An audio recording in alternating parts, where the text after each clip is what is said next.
Hi friends, ಮನುಷ್ಯನ ಜೀವನದಲ್ಲಿ ಯಾವಾಗ ಏನಾಗುತ್ತೆ ಅಂತ ಯಾರಿಗೂ ಗೊತ್ತಿರಲ್ಲ. ಈ ಕ್ಷಣಕ್ಕೆ ನಾವು ಬದುಕಿದೀವಿ, ನಾಳೆ ಇರ್ತೀವೋ ಇಲ್ವೋ ಅದು ಕೂಡ ಗೊತ್ತಿಲ್ಲ. ಹೀಗಿದ್ದಾಗ ನಾವು ಪಾಸ್ಟ್ ಅಥವಾ ಫ್ಯೂಚರ್ ಯೋಚನೆ ಮಾಡದೆ ಪ್ರೆಸೆಂಟ್ ಅಲ್ಲಿ ನಮ್ಗೆ ಸಿಕ್ಕಿರೋದ್ರಲ್ಲೇ ಖುಷಿಯಾಗಿ ಬದುಕೋದೆ ಎಷ್ಟೋ ವಾಸಿ. ಈ ವಿಷಯನ ಆಲ್ರೆಡಿ ಅರ್ಥಕೊಂಡವರು ಪ್ರೆಸೆಂಟ್ ಅಲ್ಲಿ ಖುಷಿಯಾಗಿನೇ ಇರ್ತಾರೆ. ಆದ್ರೂ ಕೆಲವೊಮ್ಮೆ ಲೈಫ್ ನಾವ್ ಅಂದ್ಕೊಂಡಾಗೆ ಖುಷಿಯಾಗಿ ಇರ್ಲಿಕ್ಕೆ ಬಿಡಲ್ಲ.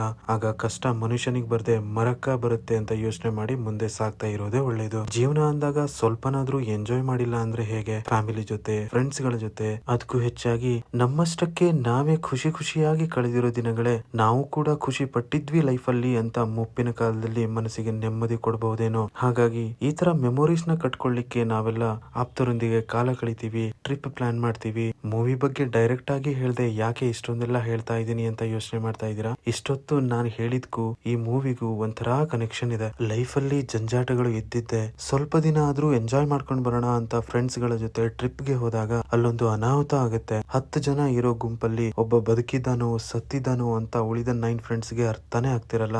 ಏನದು ಅನಾಹುತ ಅಂತ ಮೂವಿ ನೋಡ್ಕೊಂಡೆ ತಿಳ್ಕೊಳ್ಳಿ. ನಿಜವಾದ ಸ್ನೇಹ ಅಂದ್ರೆ ಏನು ಅಂತ ತಿಳ್ಕೊಬೇಕಂದ್ರೆ ನೀವು ಈ ಮೂವಿನ ನೋಡ್ಲೇಬೇಕು. ಇದೊಂದು ಕಾಲ್ಪನಿಕ ಕಥೆ ಅಲ್ಲದೆ ಬದಲಾಗಿ ರಿಯಲ್ ಇನ್ಸಿಡೆಂಟ್ ಕೂಡ ಆಗಿದೆ. ಅಂಡ್ ಆ ರಿಯಲ್ ಪರ್ಸನ್ ಗೊಂದು ದೊಡ್ಡ ಸಲಾಂ. ಸಹಾಯ ಅಂತ ಬಂದಾಗ ತನ್ನ ಜೀವನೇ ಲೆಕ್ಕಿಸದೆ ಗೆಳೆಯನನ್ನ ಕಾಪಾಡ್ಲಿಕ್ಕೆ ಅಲ್ಲೊಬ್ಬ ಏನ್ ಮಾಡಿದ್ದಾನೆ ಅನ್ನೋದನ್ನ ತಿಳ್ಕೊಬೇಕಂದ್ರೆ ನೀವು ನೋಡ್ಬೇಕಾಗಿರೋ ಸಿನಿಮಾನೇ ಮಂಜುಮೆಲ್ ಬಾಯ್ಸ್. ಮೂವಿ ಜಿಯೋ ಹಾಟ್ಸ್ಟಾರ್ ಅಲ್ಲಿ ಕನ್ನಡದಲ್ಲಿ ಅವೈಲೇಬಲ್ ಇದೆ. ನಿಮ್ಗೆ ಟೆಲಿಗ್ರಾಮ್ ಲಿಂಕ್ ಬೇಕಂದ್ರೆ ಕಾಮೆಂಟ್ ಮೂಲಕ ತಿಳಿಸಿ. ಮೂವಿ ನೋಡೋದ್ರ ಜೊತೆಗೆ ನೀವು ಕೂಡ ನೆಕ್ಸ್ಟ್ ಟ್ರಿಪ್ ಹೋದಾಗ ಸ್ವಲ್ಪ ಹುಷಾರಾಗಿಯೇ ಇರಿ. ಮುಂದೆ ಇನ್ನೊಂದು ಇಂಟ್ರೆಸ್ಟಿಂಗ್ ಸಿನಿಮಾ ಬಗ್ಗೆ ತಿಳಿಸ್ತೀನಿ. Please like and subscribe. Thank you.